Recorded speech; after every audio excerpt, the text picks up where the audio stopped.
هذا هو سر فوز المنتخب المغربي على منتخب مالي وتأهله لملاقاة البرازيل في ربع نهائي كأس العالم للفتيان وعلاقته بمونديال قطر 2022. السر كاين في أسلوب لاعب المنتخب المغربي. كتيبة نبيل بها كتنهج نفس أسلوب وليد الركراكي في مونديال قطر مع المنتخب المغربي الأول عام 2022 بخطة 4-1-4-1. هذه الخطة نبيل بها نهجها من دور المجموعات إلى حدود دور ثمن النهائي وعونته باش أنه داز دابا إلى ربع نهائي كأس العالم للفتيان.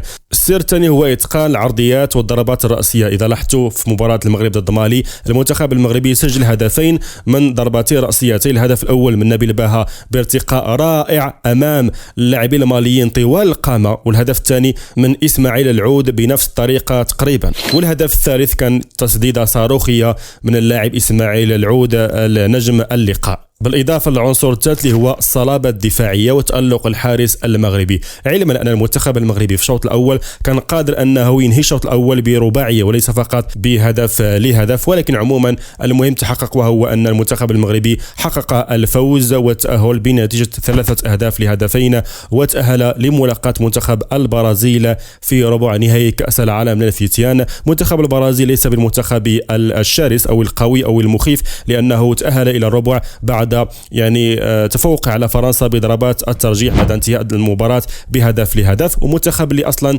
تعادل مع زامبيا بهدف لهدف في دور المجموعات.